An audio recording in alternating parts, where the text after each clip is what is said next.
Good morning, everybody. My name is Junie Lau, and I'm Director of Asia for WAN-IFRA Asia Pacific in Singapore. With me today is my team, Jen, Wilson, and Cheryl, and Serene. And we'll be bringing you today this session on COVID-19 and public health data storytelling. This is the second of three sessions on data storytelling.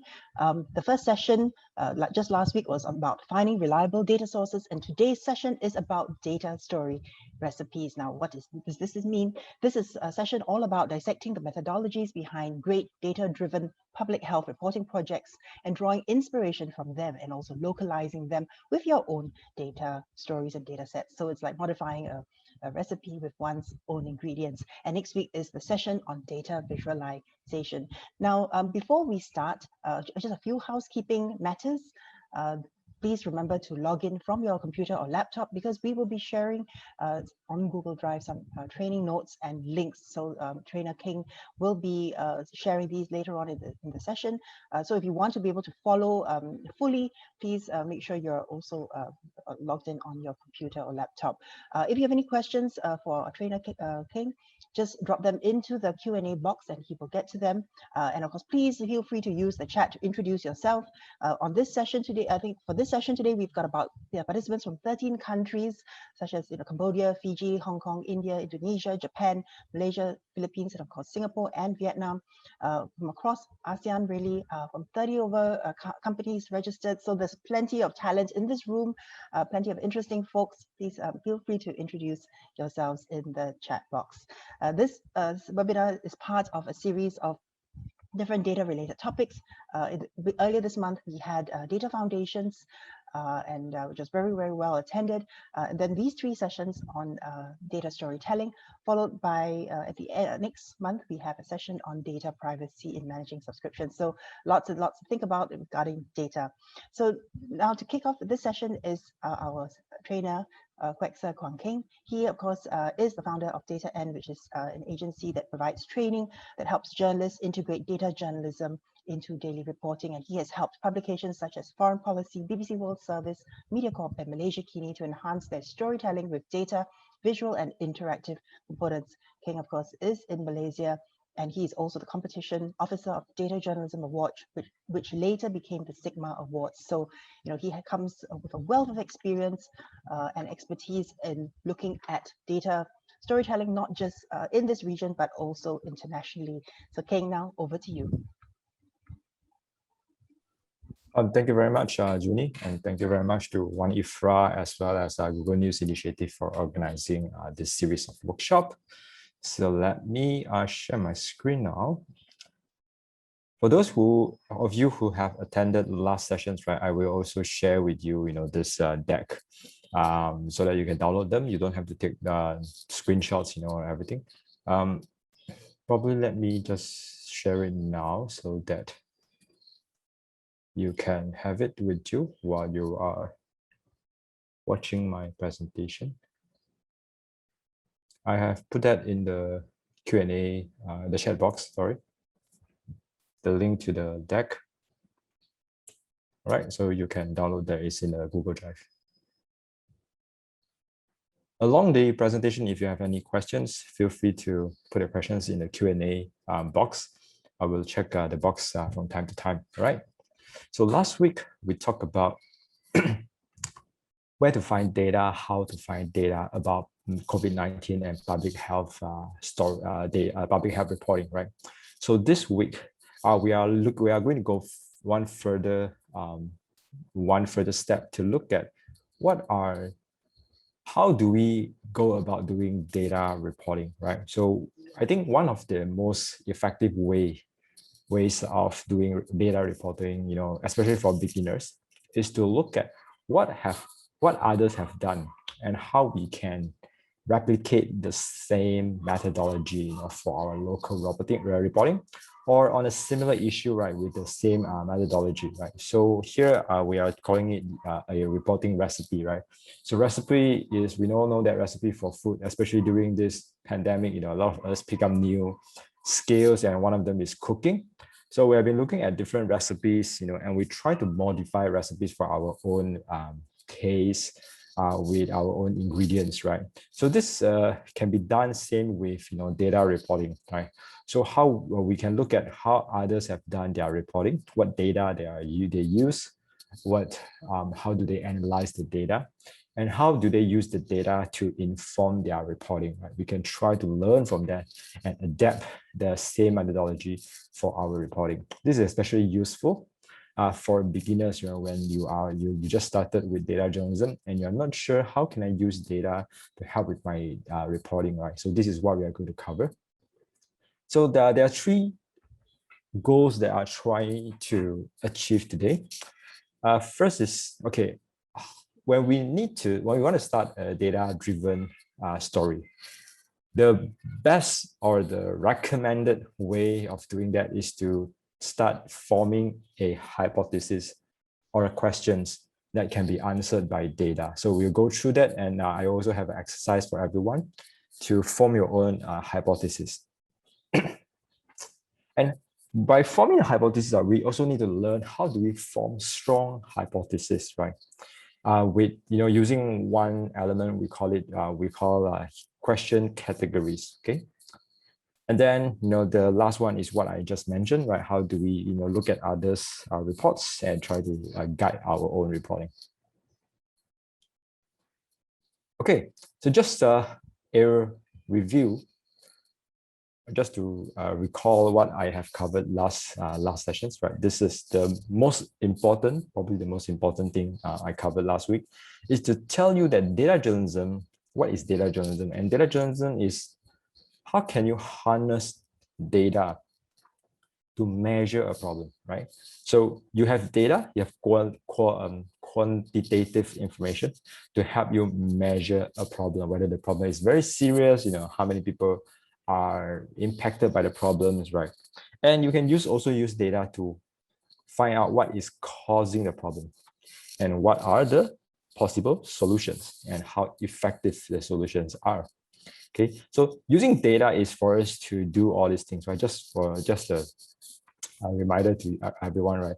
We can use data to do all these things. And this type of methodology, right, is done by very few journalists.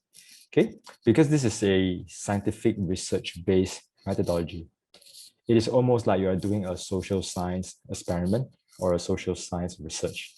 Okay, it is trying to uncover the root of the problem, not just reporting on the surface of the problem, right?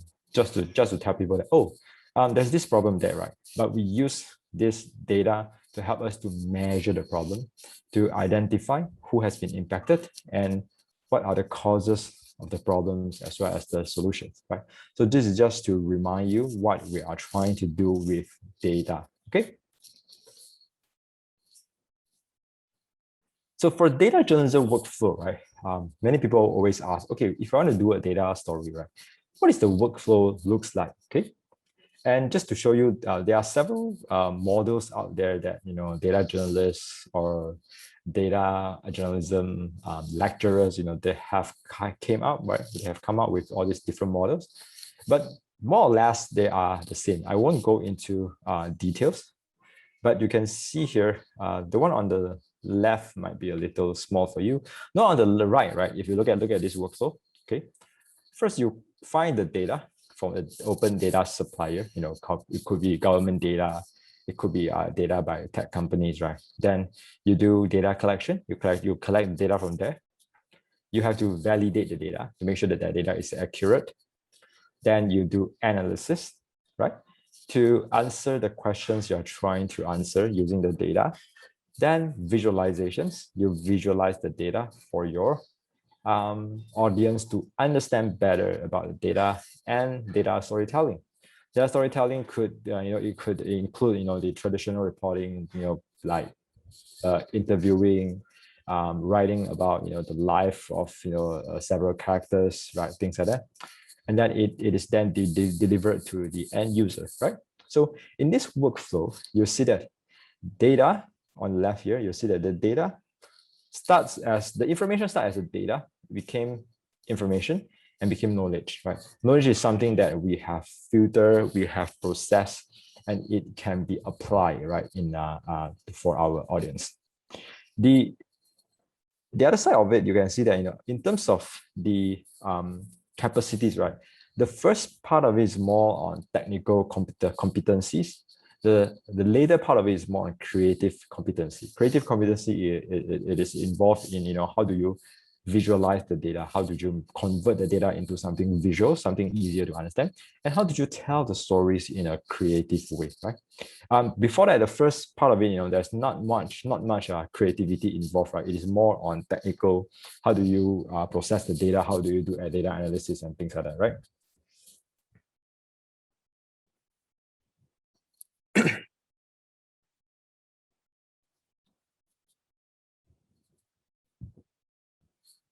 Okay, let me see. I think the Google folder is not sharing. Let me just try it.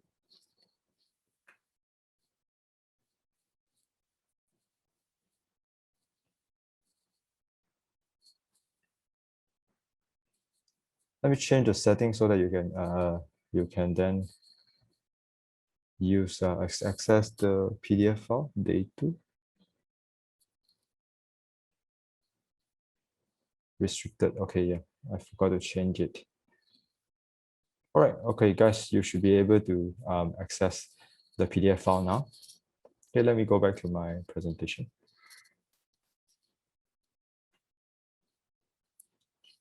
Cool. So now, just now when we talk about the workflow, and you know, the workflow and what data journalism is for. So now we are going into how do we start a data journalism project. Okay, so this is the first step, you know, before we start go and find the data, or we start to do the data analysis, right? This is the first step, right? We need to figure out, right, okay, how can we start the project? Okay, we start by having a question or a hypothesis that can be answered by publicly available data. Okay, the second part of it is also very important, right? You want to find something that can be answered by data that is available, right, for the public, right? You don't want to have a questions or hypothesis, but you cannot find the data to answer your questions, right? So there are two important factors here.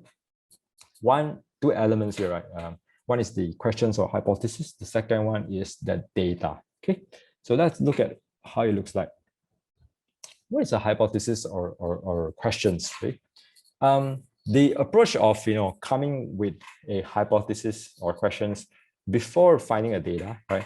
This approach is more efficient. Because why is it efficient? Because it gives you a very clear direction. Okay, it helps you to plan your project scopes and tells you when to stop, right? It gives you a clear direction because, you know, once you figure out that, okay, these questions, there's no data that I can use to answer these questions, or the data that is available now, right, can't really answer this question of hypothesis, right? So if you know that that is the situation, then you know that is when you need to stop your project, which means there's no way for you to move further with the project. Then you simply have to give up and, you know, change, you know, or modify your questions or hypothesis to another one. Okay. A hypothesis is something like this, right? Let's say that, okay, I have a hypothesis that, you know, women drivers are more dangerous than male drivers on the road. This is the perception, okay? And I can also make it as a hypothesis. Is that true or not, right? Can I prove it or disprove it using data? Can I do that? I can, right? I just have to find, let's say, when I said female drivers are more dangerous on the road, right? Which means that dangerous means that, you know, probably there are several indicators to measure dangerous, right? To measure how dangerous they are driving, right? For example, we can see how many road accidents they are involved in. We can see how many traffic summons, traffic fines given to them due to, you know, recklessness or due to, you know, driving dangerously, you know, things like that. So if I can find these indicators, right, from public data, let's say the traffic police share the data with us, right, or I can access to data of road accidents, okay, then I will be able to compare between male and female drivers, right? To see who have a higher, rate of involving in road accidents and also in getting traffic fines, right? So using that quantitative information, I'm able to answer my hypothesis, right? So, but we need to, instead of going to the traffic data first or going to the traffic fines data, we start with a question or a hypothesis first, right?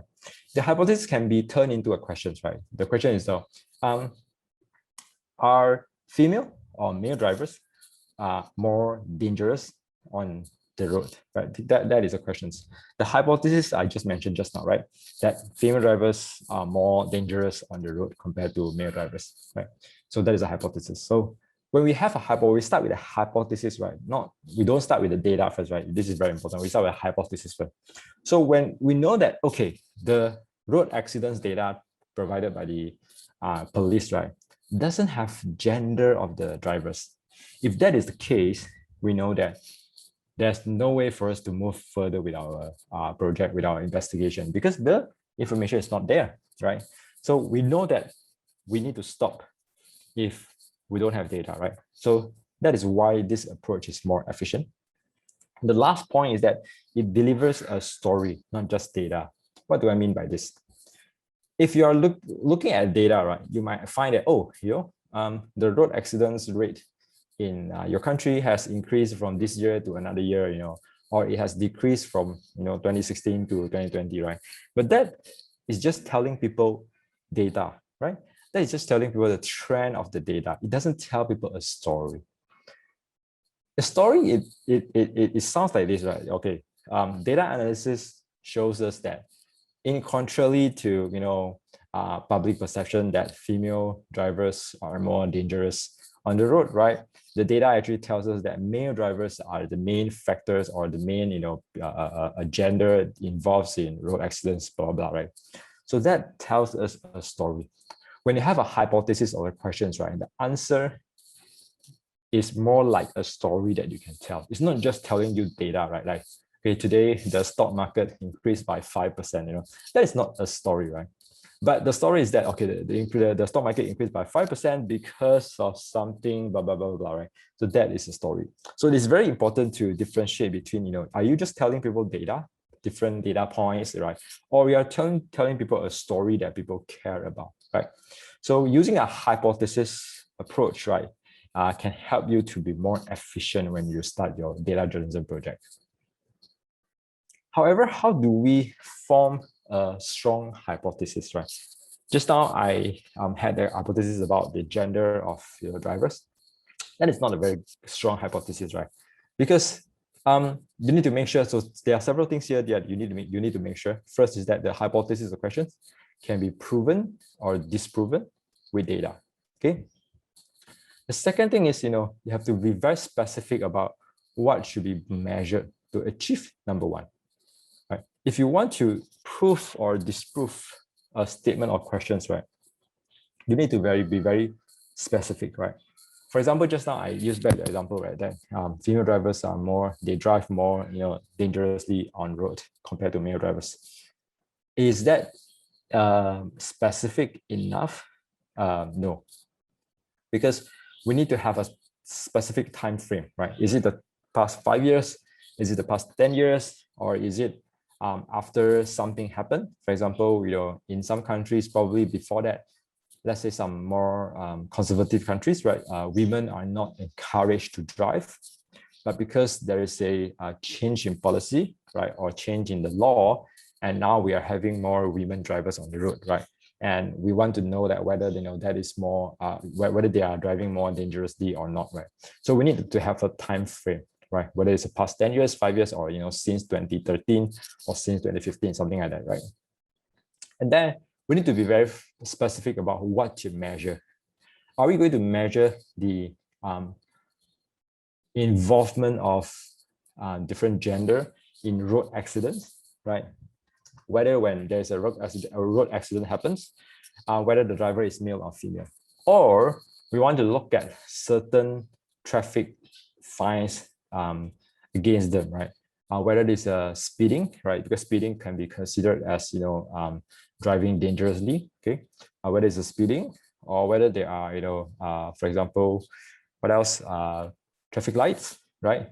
Those kind of are fines, right? So we need to be very specific about what are we trying to measure, right? There are several, when we say dangerous, right? There are different definitions of dangerous. And what are the indicators that we can use to define dangerous? Okay. The third one is that the statement is important to the public or has a broad interest. This is very important because if you are trying to, you have build a hypothesis, right? But the hypothesis is only what you care about personally, something that interests you a lot, right? Does that, will that make it a good story for your audience? No, right? Because you need to differentiate between the things that you care about and the things that most people care about, right? So if we talk about, let me give an example, okay.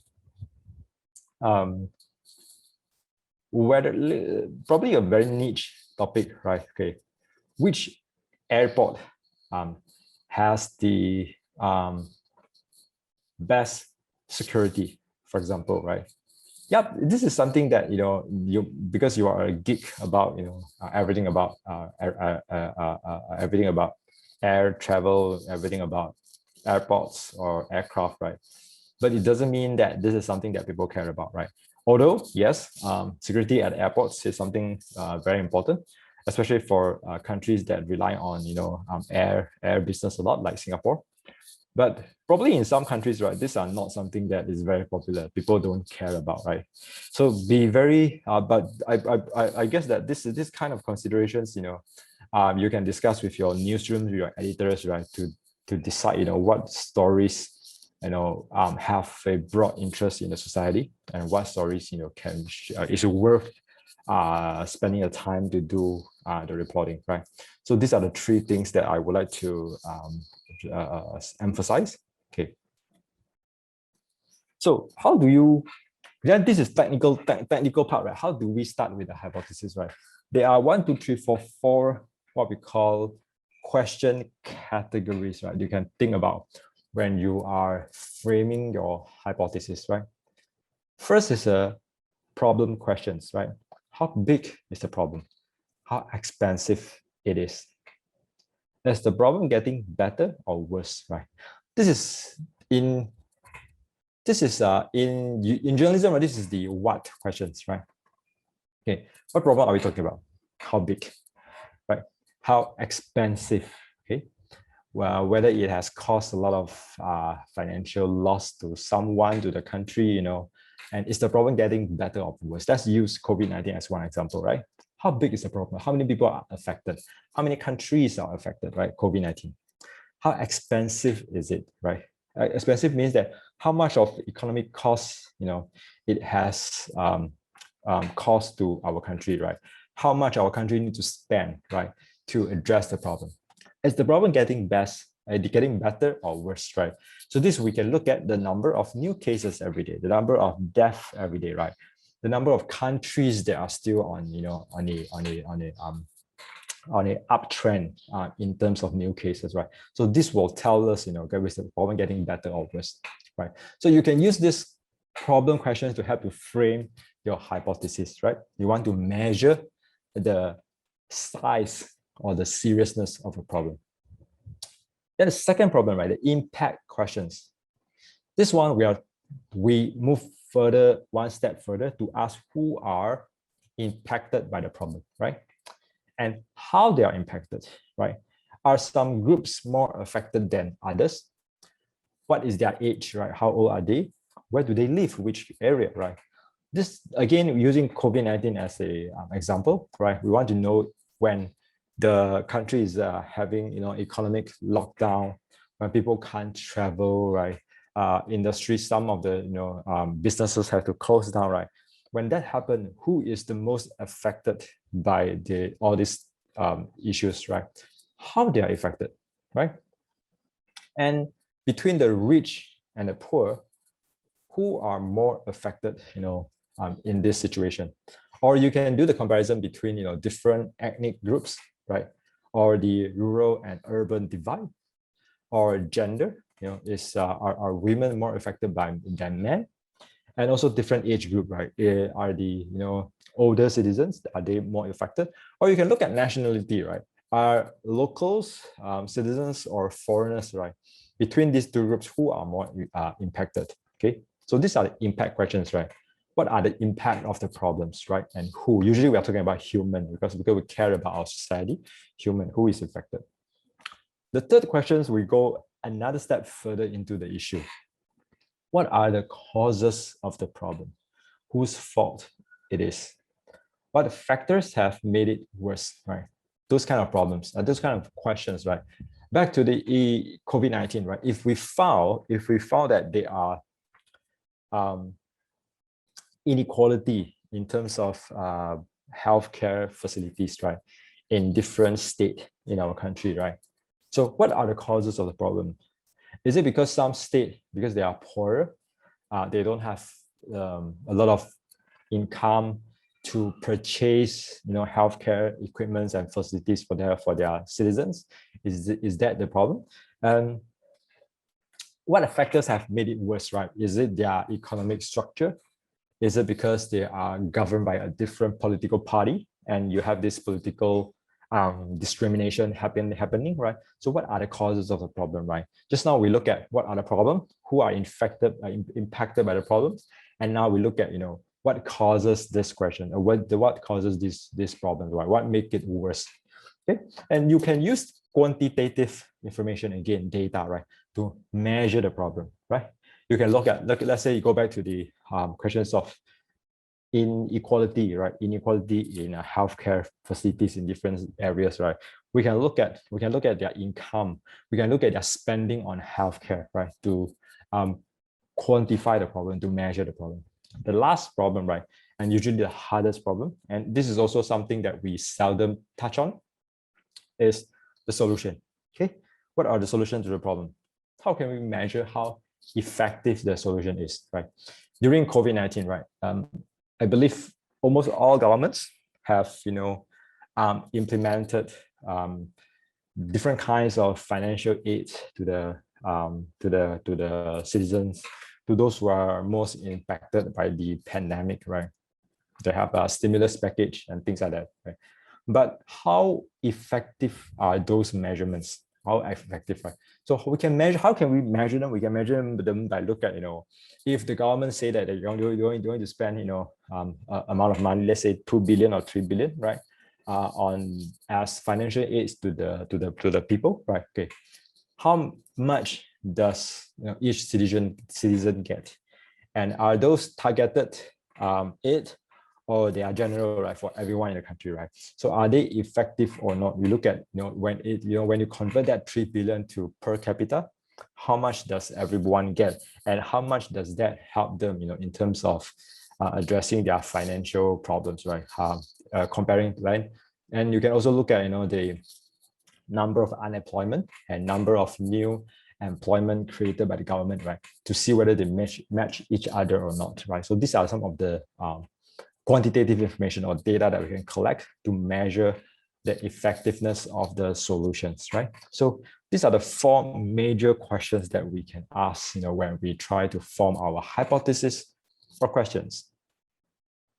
And remember that the answers should be based on data, not just opinion, right? The biggest difference between data journalism and traditional reporting is that we base our report on data, on quantitative information, not just interviewing a politician, interviewing a minister, and minister tell us whatever, then we just put into our report.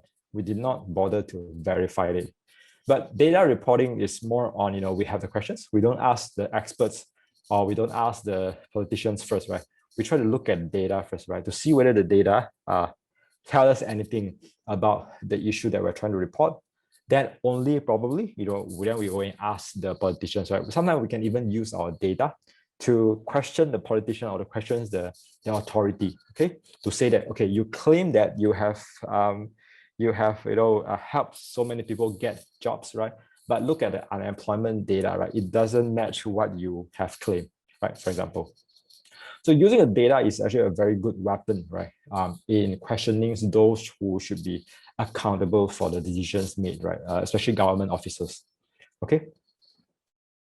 If you have any questions, again, please put that in the Q&A sessions, and then I'll try to, the Q&A chat box, sorry, then I'll try to answer them. Okay. So once you have done with your hypothesis, right, then you can do an exercise what we call a benchmarking.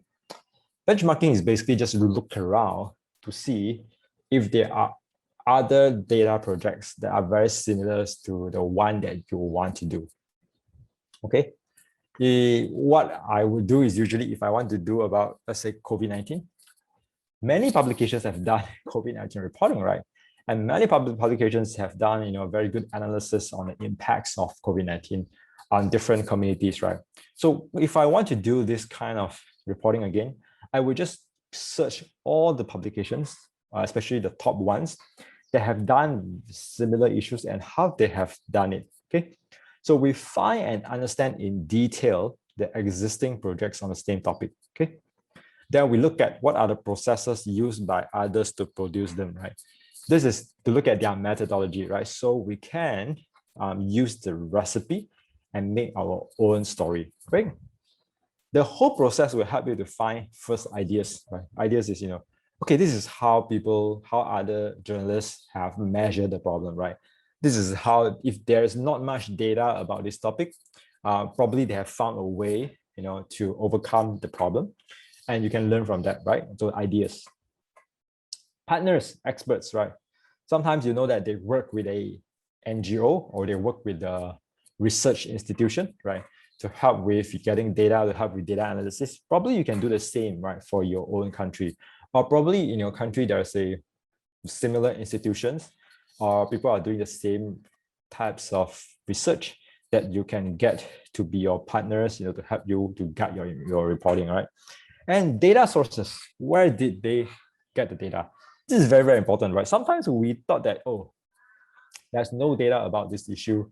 There's no information that I can use to measure the problem, right? But sometimes if you look at others, right, they might find an indirect way to measure the problems, right? So you might be able to use the same methodology for your reporting as well, right? So sometimes you're not creative enough, right, to overcome your problem. You might look at how others people have done it, right? So probably they are more creative than you, or probably they have a better team than you. So, but it doesn't matter, right? But you can learn from what they have done and try to apply that on your project. And the last one is, of course, you look at their tools and methodology, right? What tools they have used to do their own analysis, and look at their methodology, right? Where do they find the data? How do they analyze the data? And how do they come to their conclusion? Okay, so these are some of the things that will help you if you do a benchmarking exercise. Okay, basically to look at what others have done. Okay, so when I do my benchmarking, right, usually I will look at all these organizations, right? These are all media publications that are good in data journalism, right? So the first group, those are media publication newsrooms in the West, right? You have New York Times, Washington Post, Wall Street Journal. These are all the major publications in the US, okay? Of course, as well as Bloomberg, Reuters, Guardian in the UK. ProPublica is a non-profit investigation outfit in the US, and they specialize in data journalism, right? This is ProPublica. The other one that specializes in data journalism is 538, right? They are very good at doing data analysis on politics and sports in the US. Okay, so these are the two that you can give more attention. The rest, right, those are, the top international media, right? The links here, right, that I put into the PDF file, right, you can click, right? This links brings you straight to their data journalism page. It's not the homepage of Washington Post, but it's the page of the data team, right? So go to those page will help you to look at just the data projects published by them. The Pudding is one that has won many data journalism awards, right? They are not a full-fledged publication. They don't do daily reporting. They don't do breaking news, right? But they have a very unique take on using data to report on cultural issues, right? and a lot of their projects are very, very creative. They're much more creative than all the traditional media here, right? So the pudding is something that I like a lot, and it will give you a lot of good ideas, when you're doing your data reporting. Then we have those from the Europe, right? DW Data. This is the Deutsche Welle data unit. You have Journalism Plus Plus. I think Journalism Plus Plus is based in the Netherlands, right? There are a bunch of data journalists who help other outlets, to do data investigation, data reporting, right? They are not a media publication. I mean, they are not a news publication, right? But they are just specializing on data journalism. And then, of course, that, The Economist, right? The second group are English media based in Asia. Although we don't have as many, data journalism outlets as in the West, but some of these, media publications are doing a good job in terms of using data to tell stories. You have Hindustan Times and India Span. These two are based in New Delhi. You have Straits Times Singapore, Malaysia Kini based in Malaysia, and SCMP, the South China Morning Post in Hong Kong, right? So these are some of the English media in Asia that have done data journalism works. Then the third group is non-English, but based in Asia. Okay, you have Tempo, Kompas, Kata Data, all publishing in Bahasa Indonesia, based in Jakarta. Tempo also has an English version. You have Caixin. Caixin is from China, based in Beijing. You have Apple Daily, based in Hong Kong. Unfortunately, I think yesterday was their last day of publication. We are not sure will they publish again in the future. It all depends on what is happening between them and the Hong Kong authority, right? It's a shame that they have to close down, not because they don't have readers, but because of political issues in Hong Kong. We have a reader, Commonwealth Magazine, 天下杂志, from Taiwan. Okay, they are based in Taipei. Reader is especially good in data journalism. I think this year they have 3 or 4 stories that were shortlisted in the Sigma Awards 2021, of which I am the competition officer. So I think they are the organization in Asia that has the highest numbers of nomination, shortlisted entries in the awards, right? Sigma Awards is the international awards for data journalism. Then in the China, we have Peng Pai, right? China Peng Pai and Caixin also from China. Right? These two are very good in data journalism as well. And there are actually many more others, new outlets in China that have done very good data journalism, right? I would try to update this list, probably later this year, to include many more new players in the industry. The last group, right, is not media publication, but these are more, these are where you can see the best data journalism reporting. Okay, so I mentioned the Sigma Awards, right? We just concluded the 2021 version, and we just announced the winners. So try and look at all their projects. They are really, really good projects. Probably the world's best data journalism this year. We have Online Journalism Award. This is most very US based, but here you're able to see good, not just data journalism, but also interactive storytelling and investigations.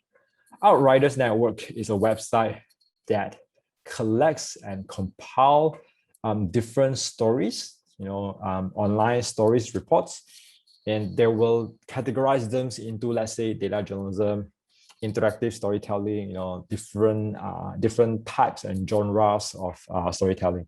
So it is good. It is a good database to look at, how people use technology to tell stories, right? So these are some of the websites that I usually monitor and also follow up, right? To know what are the latest stories in the world of data journalism, what others are doing. Okay.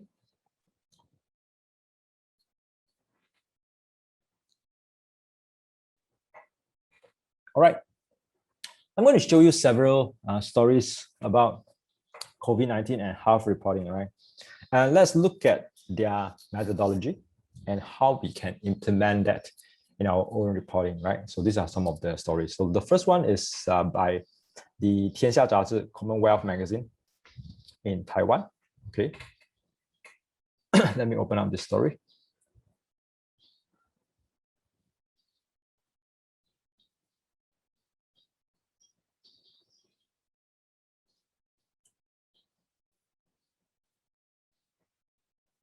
This story is for those who can't read Chinese, right? It says that 6 charts to prove that the wealth gap between the poor and the rich increase in every major crisis. Okay, so it is looking at the 2000 internet bubble and the 2003 or 4 SARS health crisis, and they look at the subprime crisis in 2008, right?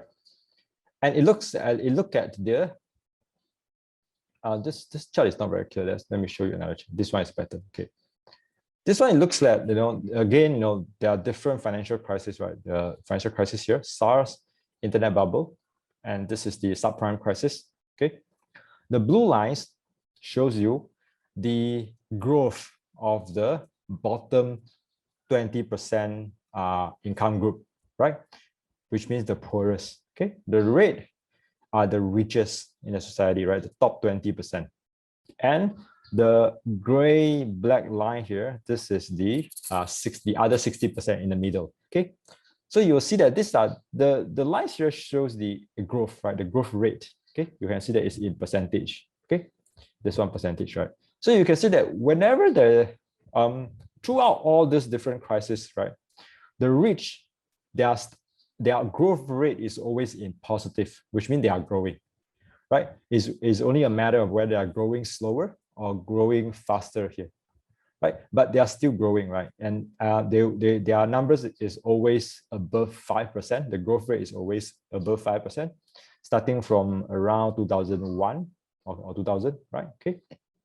But look at the poorest, right? They're always in a negative.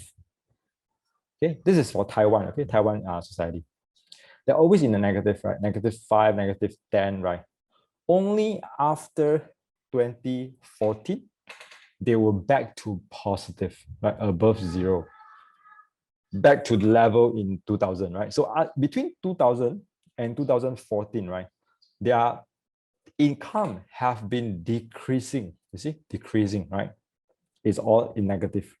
So which means that, and then whenever there's a crisis happen, right, you see that their income shrunk even more during crisis, right? You see here and here, right? But for the rich, right, although their growth slowed down, right, but they have been increasing their income, right? So this also means that the gap between the rich and the poor keep widening, right, throughout all these years, right? Because one group is increasing their income, the other group is shrinking, their income is actually shrinking, right? Then they look at, the poorest, the middle class, and the top 20. This is their income by absolute numbers. This is their employment income. This is non-employment income. Okay, so we can also do this kind of analysis, right, for our own country. Where do you get the data? Why the data, right, is not that hard to get, right? If you look at, let's look at this. This is Singapore Straits Times. Straits Times also done a story. They also did a story about the household incomes, right, decline for the first time in more than 10 years because of the pandemic. This is data about 2020. Okay, 2020, it was published on 2020 first. Okay, and if you scroll down, you will see this chart. Okay, so see that change in 2020, right? 2020 in each groups of incomes, right? You'll see that their income have decreased. Okay, but who experienced the largest decrease, right? It is the first until the 10% of income group, which means the poorest community in the society, right? Their income decreased by the most. When during good time, this is during good time, 2015 to 2020, right? When everyone is increasing their income, And you see that the poorest community again increased the least compared to all others, right? Sorry, they are still higher than the top income, the top earners here, right? But they are among the second smallest, right? Growth when during good times. This is 2015 to 2020, right? This is 2020. Okay.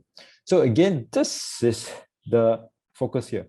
Why is this happening, right? This is the next step that you should ask. This story is only about the data, right? Because I think the statistics department released, the Department of Statistics released the new, the latest statistics, and they did a story on that, right? So what I want to show you here is that, this kind of data is usually publicly available in all countries, right? And you can use this data to look at what have the COVID-19 done to the wealth distribution in your country. How has it impacted, the poor communities, right? Yeah, so this is Taiwan, this is Singapore. What about your country, right? So you can use the same methodology, the same recipe to do this kind of analysis as well, all right?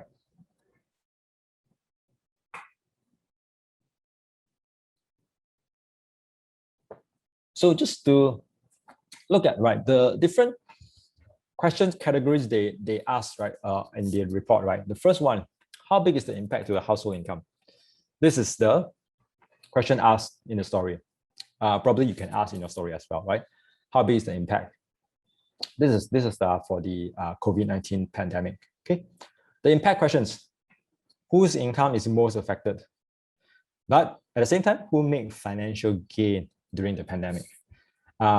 In the Singapore case, right, we see that even the rich, the richest people, right, even they experience a decrease in their income.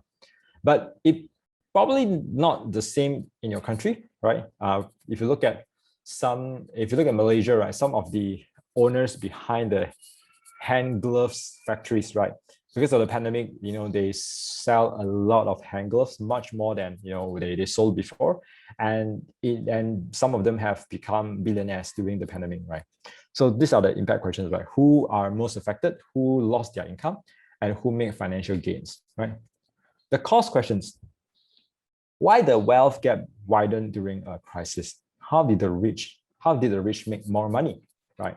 You probably want to look at the tax system. You probably want to look at, how did the rich make money? Are they, of course, they are not making money from their salary, right? They are making money from investment. And are the profits made in investment, are they taxable? Did they pay tax to the government? The government is like a middleman to redistribute the wealth, right? The government will, theoretically get more tax from the rich, and they're able to distribute the tax as health facilities or other kind of financial aids to the poor, right? So it acts as a regulator, right? Does that system works by looking at the number? Solution questions: how effective is the government measures in addressing the problem, right? So you want to look at what are the measures have been done by the government, and are they effective or not, right? By looking at the data to see if employment rate, they are able to control the employment rate, and what kind of jobs they have generated and things like that, right? So data, I think that those data is coming out, in this year, because this year governments will release data about last year, right? So this is something that we can keep on monitoring for this year and for next year, right? Because the pandemic continues in this year. Probably it would end of year or next year, depends on how fast our vaccinations is. And so the data for 2020, 2021, and 2022 would be very, very important to look at how the pandemic has changed the economic structure of our country, how it has impacted different communities, right? So this is something that people want to know, and also this is very important for the government, to plan their policies for the next 2 or 3 years. Yeah, I'm checking the chat box now. If you have any questions, please ask in the Q&A box. You can also put it in the chat box. I will check both, no problem. Just now we look at the economic impact of the pandemic, right? The next thing we can look at is actually the health inequality in your society. So let's look at this story. This story is done by ProPublica in the US, and it is for the state of Illinois. The first 100, okay? They look at the first 100 victims of COVID-19, the first 100 deaths of COVID-19 in Chicago, right? They found that 70 of the city's first 100 recorded victims are Black, right? They are Black people. Then they'll go into and tell you the different, right? So did they get the data from the government? No, guys, no. They have to collect the data by themselves, right? By reading different news, by looking at government data as well. But the government data doesn't tell you all these details, right? So they have to find out, the data by themselves. And why do they only use the first 100? Because, right? Because this is the first 100, right? So it shows when we are still not prepared for the pandemic, right? When we still don't know much about the pandemic, the virus, right? Who are the first, victims, right? Usually that will tell you who are the most vulnerable society communities in your society, right? And because they cannot get the data of everyone in the whole state, right? So they decided to focus on a small sample and try to use that sample to show a bigger picture. This is usually what we do where we don't have the complete data, right? In very few cases, we would have the complete data. So when we don't have all the data, what do we do? Do we do nothing? Do we just talk to the experts, to get their views? Or we try to collect a small sample of data that, can be representative of the bigger picture and use that, small sample of data to tell our story, okay? That is not the ideal situation, but there is no best situation here. There's no comprehensive data here. So let's, probably our best bet is to look at a small sample of data.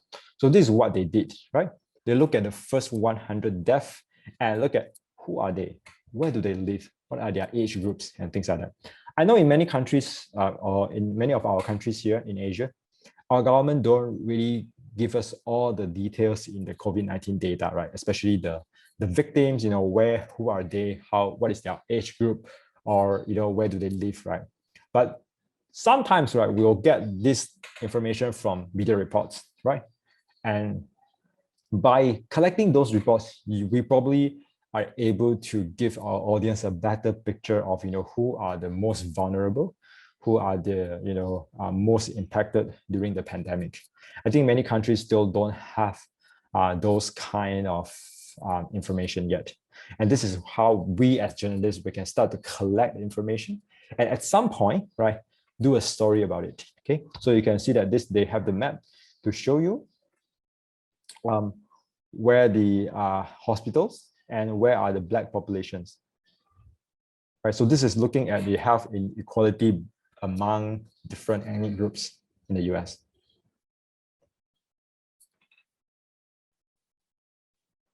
Right, so let's look at the problem questions, right?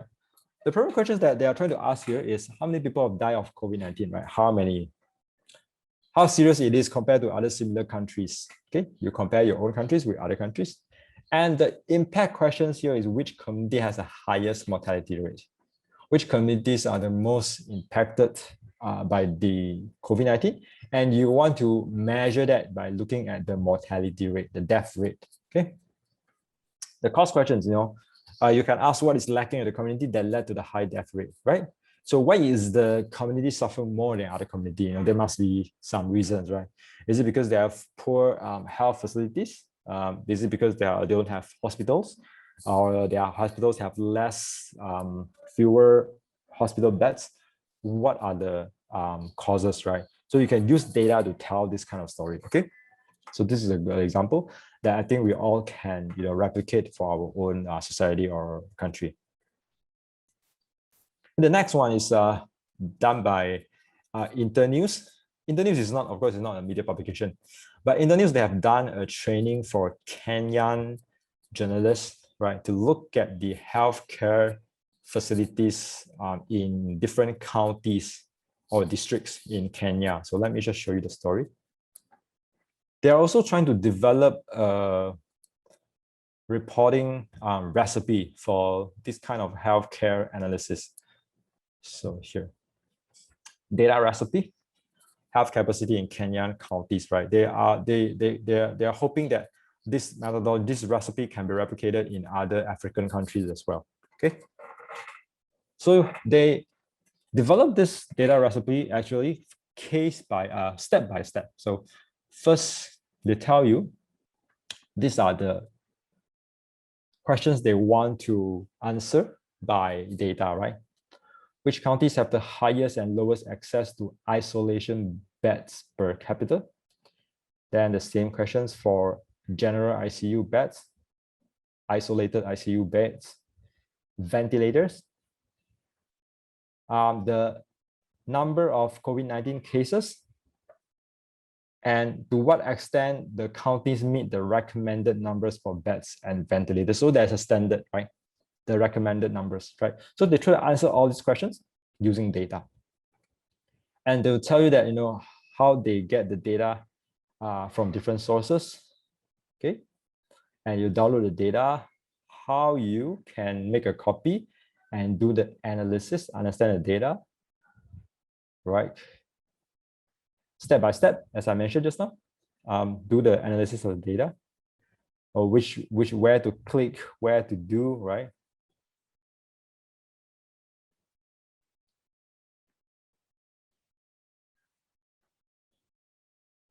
So how to prepare the ICU bed data, right? And then begin the analysis, step 11, okay? So it's a step-by-step data recipe. But this might not, be applicable for most of our countries, because these are all for the African countries. So now they'll nail down using the data, they are able to find counties with the best access to isolation beds and the worst access to isolation beds as well, in which county. Okay. So if you scroll down, they look at different, just not look at the beds. Now you look at ICU beds and the cases, using the same methodology. Yep. So this is a very detailed data recipe, right? Of course, not all stories will tell you that, oh, this is how we analyze our data step by step, right? But this is what I meant by data recipe, right? We can look at the workflow of others, and then we can try to replicate it for our own reporting, okay? So the questions problem here is actually, want to look at the health inequality in Kenya, okay? Is there an unequal distribution of COVID-19 related healthcare facilities in Kenya? So they look at the beds, they look at the ventilators, right? They look at ICUs, right? And then they want to know which counties have the worst or best healthcare facilities related to COVID-19, right? And another question that was not answered here in the data recipe is, what are the factors behind this inequality? As I mentioned just now, you can look at, the spending, healthcare spending. You can also look at, the political issues there, right? So this depends on which country are you looking at, right? But this is a very good data recipe that I think all of us can try to replicate. And the other thing that some of our countries are moving out from COVID-19 already, right? Moving out from the pandemic. We are looking at post-pandemic, post-COVID-19 scenarios, right? So one question that have been asked by many people is that, when is our next pandemic? What would cause our next pandemic, right? And to look at these questions, right, you need to answer some questions here, right? So I put up some questions here. First is that, have infectious diseases been increasing before COVID-19, right? Has it been increasing? The answer is actually yes. Okay, if you look at some of the academic papers. The cause questions, right? What causes the emergence and spread of infectious diseases? Are those enabling factors increasing or decreasing? So we'll look at whether we are going to get the next pandemic very quickly, right? How is the possibility of getting the next pandemic, right? Getting to the next pandemic, right? Then we might want to ask, like, what help to spread infectious disease, right? What are the factors that, not just create infectious disease, but also help to spread the infectious disease? What are the factors? And what happened to those factors? Are they increasing or are they decreasing, right? So there's one article, right, explains 5 reasons why pandemics like COVID-19 are becoming more likely. Right? There are 5 reasons. If you look at the 5 reasons: global travel, urbanization, climate change, increased human-animal contact, health worker shortage. Right. So to estimate, right, or to tell people, are we going to get the next pandemic in a very short time, right? We might want to look at these 5 factors, right? And other factors depends on, where did you get your information from. One thing that is very, very, very important is actually increased human-animal contact, right? We know that we know that there is this debate going on whether the COVID-19 virus is actually started in Wuhan, China, and is it from animal or from bats, right? Because previously there are other infectious diseases that are spread came from animals. Because why? Because we keep increasing the human-animal contact, especially with wildlife. And how is that made possible? Because of wildlife trade, right? So one indicator to look at, whether how fast are we going to get another infectious disease is actually look at the wildlife trade. Okay, and wildlife trade, of course, here is looking at China, but you can also look at other countries, right? With a high wildlife trade, for example, Vietnam, for example, Indonesia, right? And let me show you the story. So this is done by Health Analytics Asia. It is a data journalism, but specializing in health, outlet based in New Delhi, India. Okay, so they did a story about the next pandemic, or about infectious diseases, and they look at different diseases. They were all caused by animals, right? And they look at after the SARS crisis in 2002, right? China actually banned the wildlife trade. However, right, after a few years, it came back again. You can see the chart here, right? So this actually increased the possibility of us humans bringing virus, from the forest, or from the from jungle, right? So they look at you see that countries that cater to China demands. One of them is Indonesia. The second is Malaysia, right? So we also have a high risk in Indonesia and Malaysia because we keep, bringing out animals from their, wild habitat, and that might means, bringing out diseases and viruses as well. Okay, so here are some of the, so for us based in, Singapore or Indonesia, right, we can actually start to look at our own wildlife trade. Has it been increasing or has it been decreasing? Because the next virus could come from one of our countries, right? We don't know. So the questions here, again, just to go back to the problem, cause, and solution questions, the cause question is what causes the emergence? Okay, I have mentioned this. The last one is what have we done to mitigate those factors and how effective are the efforts? This one is especially on wildlife trade. Have our governments passed some laws to regulate it? How have the enforcement efforts been increased, to stop more wildlife trade, right? And where the wildlife trade is happening. One tip for you guys, the travel websites, right? If you go to travel websites and you go to markets, wet markets, especially wet markets, right, in Asia, right? People sometimes, if the markets sell wildlife, people would mention that in travel sites when they are writing reviews about a certain market, right? Because that tourists like to visit local markets, right?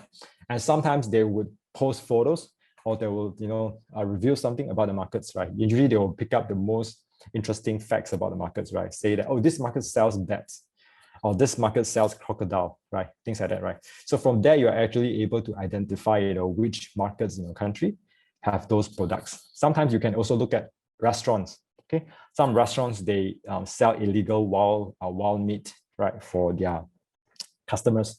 They don't make it, they won't make it open. They don't make it open, but the tourists or people, their customers might leave some reviews in one of those, restaurant reviews websites. So those are some of the data, some of the information sources you can check. All right.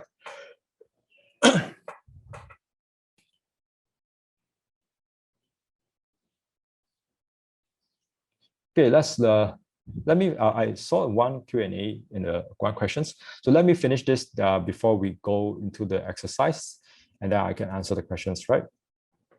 So tips to a strong hypothesis. I just want to show you, this is one example on how you can develop a strong hypothesis. I will ask you to do that later.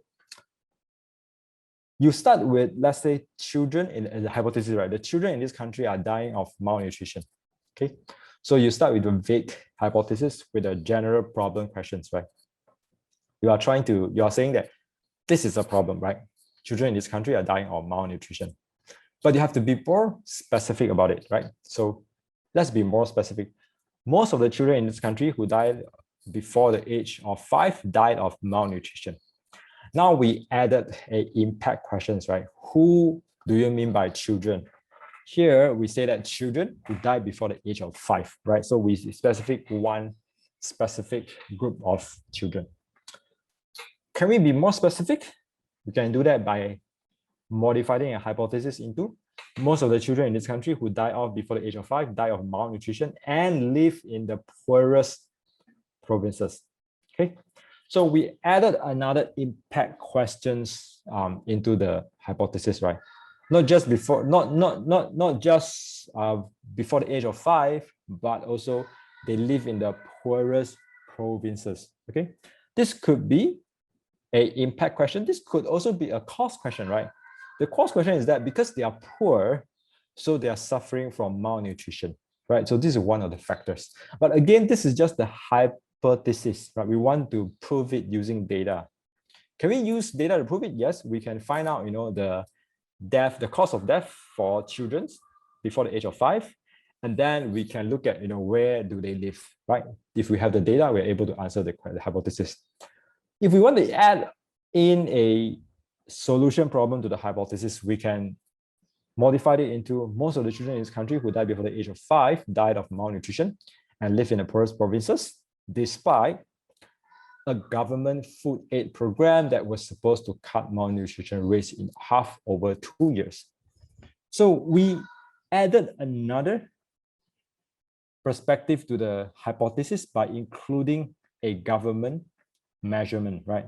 The government policy that aims to cut malnutrition rates in half in just over 2 years, right? But despite this government policies, we still have most of the children died of malnutrition, which means these government policies might not be very effective, right?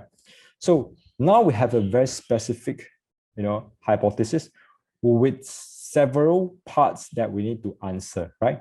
Again, hypothesis is something that has not been proven, so we need to find data to prove different parts of this hypothesis, right? So if you're able to answer all the different hypotheses here, okay, then you're able to come up with a good story, right? Right? You're able to come up with a good story and probably something that, will force the government to do something because you are looking at the effectiveness of the government policy. All right, so I think this is one of the examples that I want to show you on how you can transform a weak hypothesis into a strong hypothesis. Okay, so before we go into your exercise, let me try to answer your questions.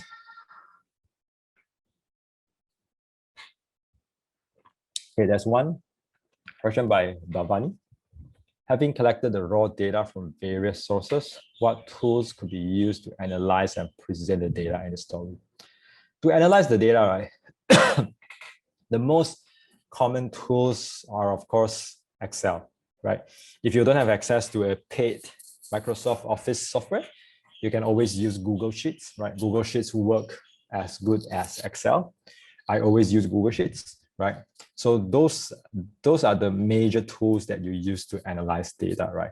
You don't have to go for like complicated database tools or use coding like Python or R to do the analysis, right? Usually for simple data sets like the one we talk about, about incomes of different groups in a country, COVID-19 cases that I showed you last week.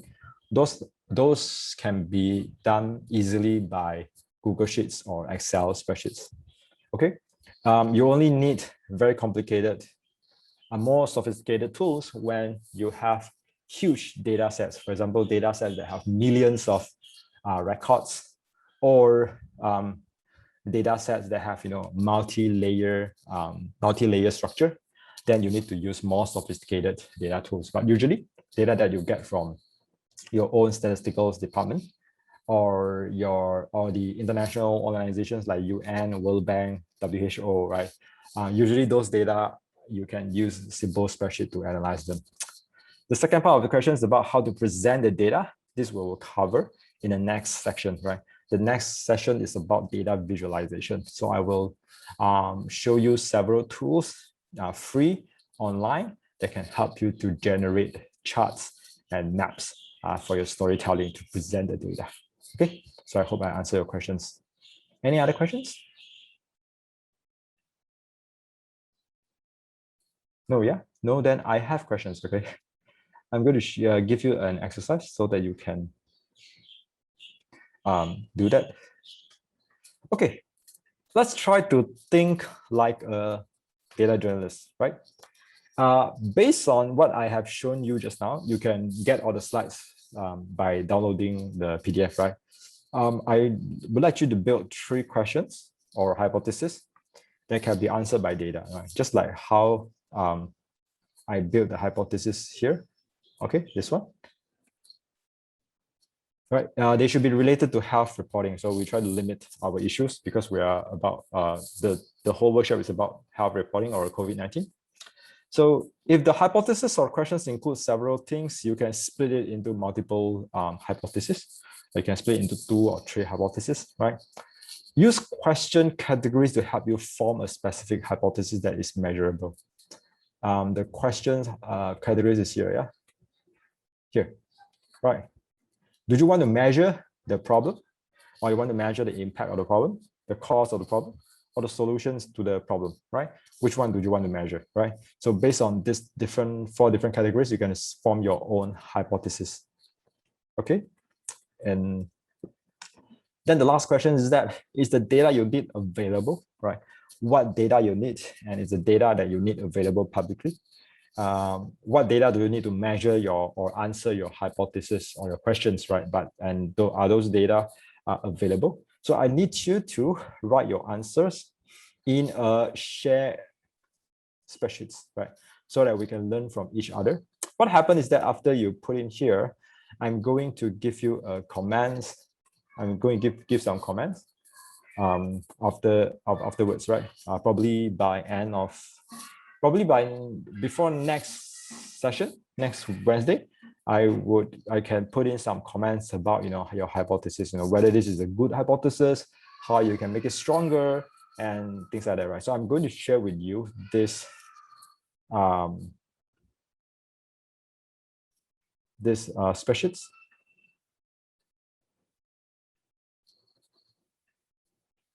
I'll put it in the chat box so you all can go to the spreadsheets. Okay, now you have it. So you can put in everyone, you just take one role, right? Okay, and you can put in, for example, I'll put in my name, King, okay, my hypothesis, blah blah blah. Okay, male, female drivers are more dangerous on road compared to male drivers, right? Yeah, and then I can put in the third hypothesis if I have more than one, yeah. And what data do I need? Is the data available? Yes, from the police department, for example. Okay, so try to fill up. Each of you can pick one role and start to put in your name and think about a hypothesis, that is related to health reporting, right? Not female drivers. Okay, sorry about that. Yeah, so here are the 4 questions I would like you to put in. We have another 15 minutes, so use this 15 minutes to put in your hypothesis or questions. You can have 1 or 2 or 3 questions, hypothesis, right? Again, some of the tips, right? Remember, specific about what you want to measure, okay? And a statement that can be proven or disproven with data, right? It has to be answered by data, not by talking to any experts or politicians or government officers, right? You need to find data to answer your hypothesis or questions. Okay, and make sure that it has public interest. Okay. And this is if you have downloaded this presentation slides as PDF, you're able to see this example on how to transform a weak hypothesis, a very vague hypothesis, to a very specific hypothesis by including all the different question category, right? So try to do that as well. And before next sessions, I would give my comments in the same Google Sheets so that you can look at, my feedback and how well you did with the exercise, right? This is actually the first step to think like a data journalist. This is the kind of exercises that we always go through when we are trying to think about our story. Okay, cool. Yeah, put in your name first, probably, so that you know that this role belongs to you, so that other people won't accidentally edit your roles, right? Put in your name first. Put in your name first so that you know that this role is for you. You can also do this.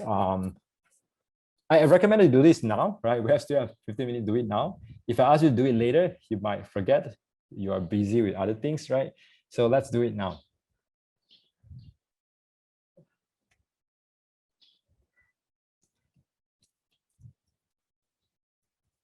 You have questions, you can put it in the chat box or the Q&A as well about this exercise. I can help to answer that.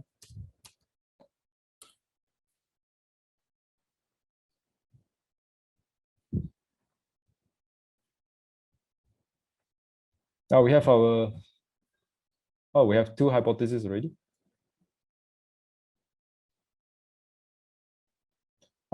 Chong, you might want to pick something that has public interest and is related to health reporting.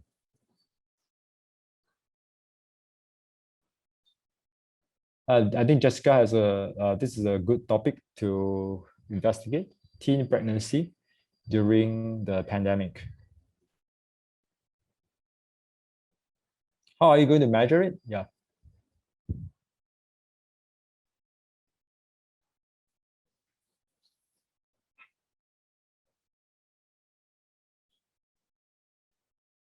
Bhavani, so your questions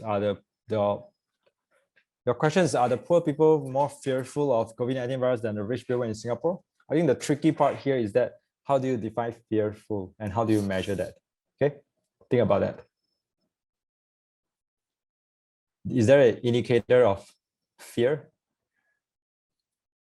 Yeah, and how are you going to scientifically measure that? Probably you can frame it, in another way.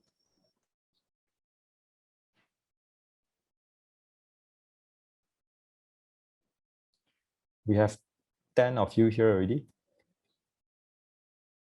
8 of you, right? Others, please try. There's no right or wrong. Just think about some. You can also think about your next reporting projects and try to make a hypothesis. Try to use a different approach to your reporting, right? Instead of the traditional one, try to think about, can you incorporate some data in your reporting?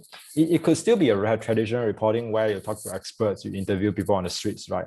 But probably, in the middle or at the end part of your story, you can include some data to help to enhance or to help to strengthen your story.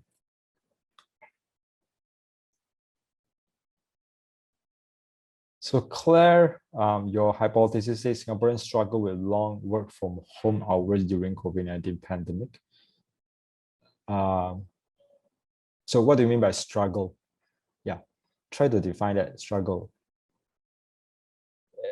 Is it because Singaporeans are, let me see how I can frame that. Fang Kai has an interesting hypothesis that vaccination rates of neighborhoods are directly correlated to the number of vaccination centers in each neighborhood. yeah, probably you are saying that if you live nearer to vaccination centers, it is more likely that you will get vaccinated, right? I think that makes sense, right? Because it's more convenient. But you still need data to prove that. So this is a good hypothesis. People in rural areas, so this is for Chong, people in rural areas have less chance to access to vaccination than people in urban areas. Okay. Jessica, so you're trying to look at the teenage pregnancy in the Philippines, right?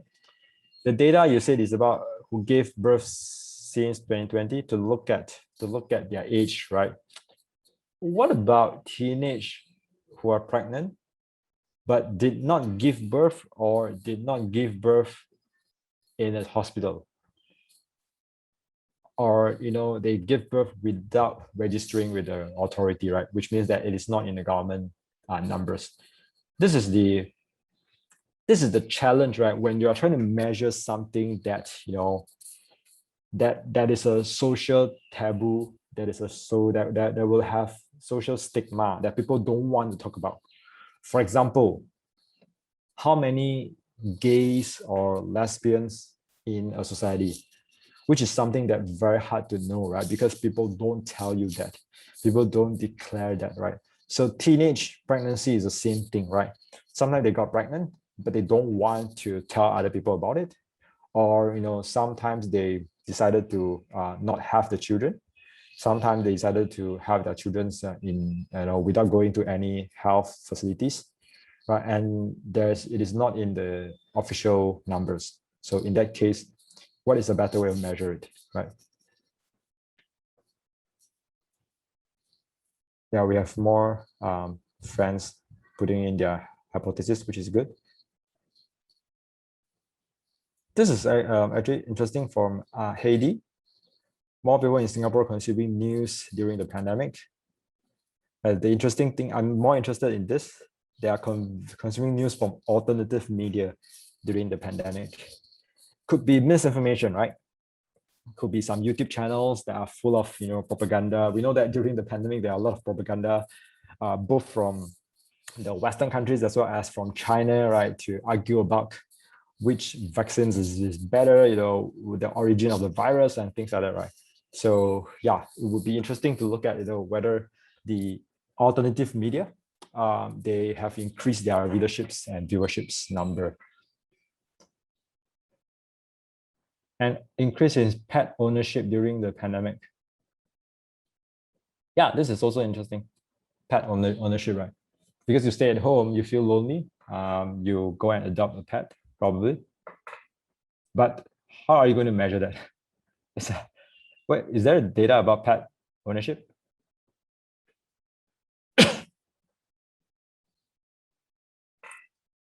So for Bhavani, your hypothesis about panic buying, right? It's hard to measure as well, right? How do I know people who are okay? First, how do you know how many people panic buying, right? And what do you mean by panic buying? How do you quantify it? What is the amount of goods, amount of products that you bought in one time considered as panic buying? And the next part of your hypothesis is even harder to prove, is that those who make panic buying, are they rich or poor? The NTUC fair price, do they have statistics? I'm not very sure, right? And if you get data from Department of Statistics, you have to be very specific. Everyone, for the data you need, right, be very specific what data that you need. It's not about data from which department, but what kind of data that you need. Be specific about it, right? For everything here, I try to be specific. The more specific that you can be, the easier for you to know whether there's a story or not, whether are you able to find the data or not. Okay.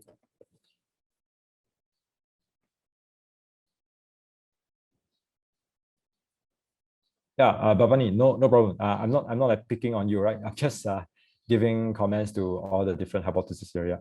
Sometimes you can, reframe a hypothesis so that it is easier to measure. Yeah.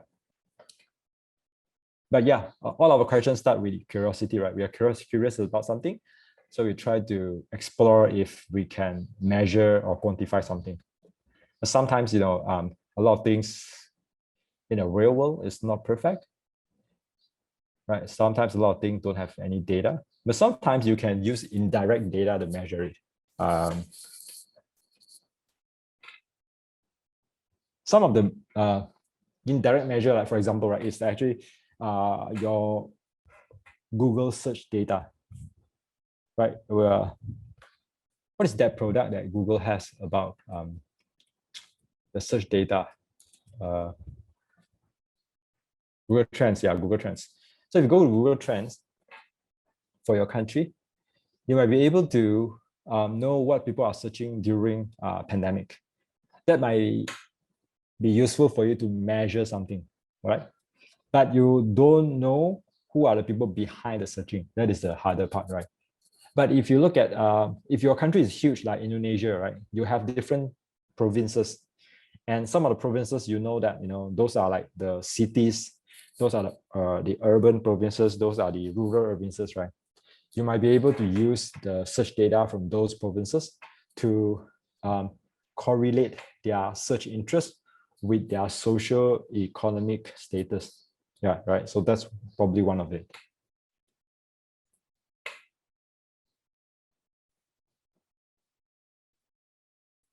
Right, guys, we are 11:30 now, Kuala Lumpur time. So that is the end of our second sessions, right? So please continue with your hypothesis building. Before next Wednesday, I would put some comments here, right? So that you have a better idea of, how hypothesis building, looks like. But I think this is a good exercise for all of you. I think most of you don't have this kind of experiment, of experience, right? Thinking about a social issue in this approach, in this way, right? And that is the thing that I want you to try for these sessions. And that's it for sessions 2. Next sessions, next Wednesday, we are going to look at data visualization, okay? Which means that when you have data, how do you visualize the data, right? By using some free tools online, okay? The tools that I'm going to introduce, I'll just tell you that it's Flourish, okay? I think many of you have attended my workshops before. I always recommend Flourish, okay? So that's all from me. Please continue with your hypothesis building. And I'll pass back this back to Junie. Is Junie still there, or? Yes, I am here. Okay.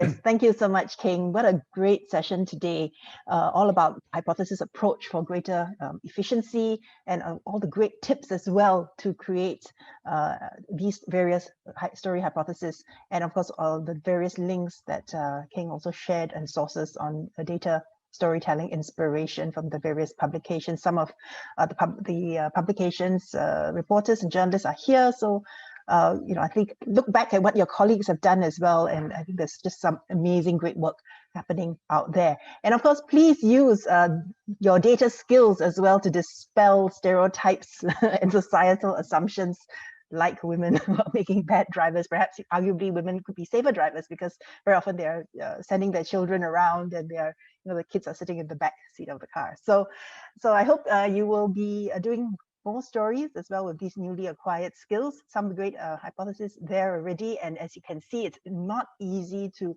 find and come up with these various hypotheses. You can come up with a hypothesis, but also then the next challenge is whether that data is available. Your various countries will have government departments that release data as well. Sometimes the challenge is because the data is in PDF, maybe not in a spreadsheet. So of course, new challenges there also will arise. And of course, King is a great resource on how to do all this data cleaning as well. So this wraps up today's session on data story recipes. Next week, as you said, is on data visualization. There is a Chinese session later today on the same topic of data story recipes. So if you have colleagues who operate in Chinese, please encourage them also to sign up if they haven't already. We've had very good response to the Chinese sessions. And if you haven't already registered for the last session next week, please go ahead and register. The link is in front of you. And there are also limited one-to-one coaching sessions. Quite a few people have already registered for these. You may sign up for up to 2 sessions with King on 2 separate days. So please go ahead and sign up if you are working, especially on a data project. This is a good opportunity to get some close guidance from King as well. So I think with that, it really leaves me to also just mention we have another final session on in this Data Garage series of data-related webinars, and that is data privacy in managing subscriptions, what you need to know about protecting personal information, and it's on 7th July at 2 p.m. Sing Hong Kong time. This session, of course, is something about, well, it's all about how to manage the amount of data with personal identifiable data, which has been actually acquired over the years. A lot of you operate mailing lists and subscription lists. And so the question then arises as to how, and of course, this information has to be shared across perhaps your team, several teams which are managing these various products. Maybe you have separate mailing lists for different products and so on. What are the rules regarding this? Or what are the possible liabilities under legislation in different countries, and so on. We have a great panel lined up from Singapore, Malaysia, and the Philippines on this topic. So please register if you haven't already for this session. And I think that really leaves me then to thank all of you for coming today, and we'll see you next week. Goodbye for now.